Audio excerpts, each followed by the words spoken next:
I deleted her message 3 times and still memorized every word. That's the sick part. At 2:14 a.m., I was sitting alone in the dark, watching her last scene disappear again. Rain kept hitting my window like someone begging to come inside. But the room stayed silent, cold, heavy. I told everyone I was okay. I lied. Because people don't understand what obsession looks like when it wears the face of love.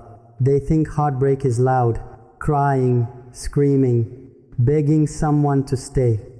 No, real heartbreak is much quieter. It's checking your phone every 6 minutes. Even after she stopped replying days ago, it's typing long paragraphs, then deleting them because you suddenly hate yourself. It's replaying old voice notes at 3 a.m. just to remember how your name sounded in her mouth. And maybe the worst part, I knew I was hurting her. I just couldn't stop. The first time she called me emotionally exhausting, I laughed. Not because it was funny, because deep down, I knew she was right. I made her carry every broken part of me, every insecurity, every fear, every wound I never healed. And she tried. God, she really tried. She stayed during my silent nights, during the mood swings, during the random disappearances. She stayed when I became difficult to love. But toxic people don't notice devotion while they're receiving it, only after it's gone. That night, she sent me a message I still can't forget. I love you, but I'm drowning next to you. I stared at it for an hour. Then I turned my phone face down and pretended it didn't destroy me. Because admitting someone is tired of loving you feels worse than being abandoned. The scary part? I started changing after that message. Not into someone better, into someone desperate. I began watching her patterns, her online times, her pauses, her energy. I noticed when her replies became shorter, when the hearts disappeared, when goodnight baby turned into just night. Tiny changes, tiny deaths, and every single one killed me slowly. One night, she didn't answer for 3 hours. 3 hours. I wish I could tell you I reacted normally. I didn't. I called 6 times, sent 11 messages, deleted 8, typed more, then finally wrote something I promised myself I'd never say again. Are you losing feelings for me? Silence. Just rain outside, my breathing, and that horrible glowing phone screen. You ever stare at a screen so long, your eyes start hurting? That was me.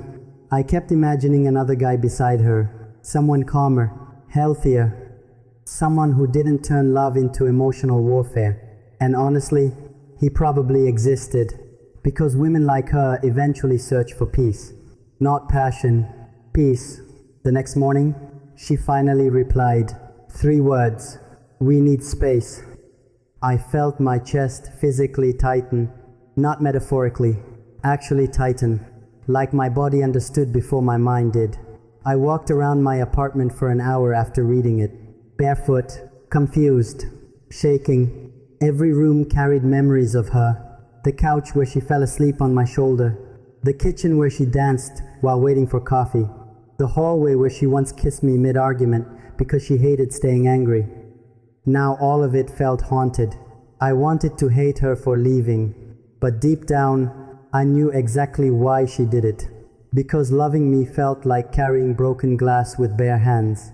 And the worst thing, I still wanted her back, even after knowing I was the reason she was bleeding. If you're still listening right now, maybe you understand this kind of attachment too. The kind that destroys you quietly. The kind you hide from everyone because even you know it isn't healthy anymore. And maybe that's why people stay here on these late nights, listening to strangers confess things they should have buried forever. Because sometimes broken people recognize each other through silence. Anyway, 3 days after she asked for space, I did something unforgivable. Something she still doesn't know about. And when you hear it, you'll understand why she never came back the same again. I logged into her account. Yeah, that's the confession. Not because I was curious, Because I was terrified. Terrified people don't think clearly. They become detectives, monsters, addicts. I still remembered her password. Same stupid password she trusted me with months earlier. And that night, alone in the dark, phone light cutting across my face, I crossed a line I can never uncross. At first, I told myself I'd check one thing. Just one. But obsession never stops at one thing. I read old conversations, saved pictures, unread notifications. Then I found him, a guy from her work. Simple conversation, nothing romantic, but my damaged brain turned every word into betrayal. She laughed at his jokes. That destroyed me more than cheating ever could, because she stopped laughing with me weeks earlier. I remember throwing my phone across the room, my chest burning, breathing hard, hands shaking, and still, I kept reading. Like pain had become my favorite addiction. Then I saw the message that finally broke me. She told her friend, "I miss who he used to be. Not, I hate him. Not, I found someone else. Just that." She missed the version of me that existed before fear ruined everything. And suddenly, every toxic thing I did replayed in my head at once. The accusations, the emotional pressure, the guilt tripping, the constant need for reassurance. I loved her so aggressively. It stopped feeling like love. It started feeling like survival. That realization destroyed me, because I wasn't fighting for the relationship anymore. I was fighting abandonment.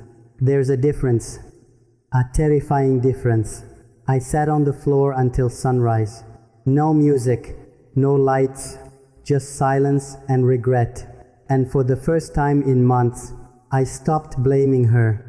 A week later, she came to collect her things. I remember every detail.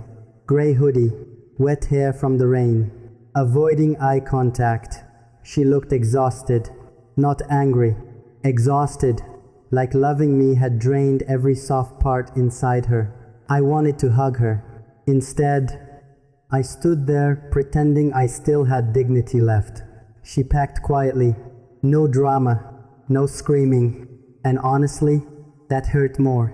Because when someone stops fighting with you, sometimes it means they already mourned the relationship long ago. Then she picked up the framed photo beside my bed, the one from our happiest night together, and she whispered something so quietly, I almost wish I never heard it. "You stopped feeling safe." That sentence ruined me, because she was right. Love is supposed to feel safe. Not heavy, not confusing, not emotionally violent. Safe. And I failed her there. Completely. Before leaving, she looked at me one last time. God, I still see that look sometimes. Not hatred, not love either. Just sadness. Like she was looking at someone drowning who refused to take the hand trying to save him. Then she walked away. And the silence afterward. I can't even describe it properly. No notifications, no laughter, no "I'm home" texts. Just emptiness, pure emptiness. Months passed. People think time heals obsession. Sometimes it doesn't. Sometimes it only teaches you how to suffer more quietly. I still wake up during rainy nights. Still reach for my phone half asleep. Still expect her name to appear somehow. It never does. And maybe that's fair, because some people don't lose love. They lose people after turning love into emotional destruction. That was me, and maybe the darkest truth of all. If she came back tonight, I don't know if I'd hold her gently, or ruin her all over again. That's why I stayed silent for so long, because some confessions aren't meant to heal anyone. They exist to haunt you forever.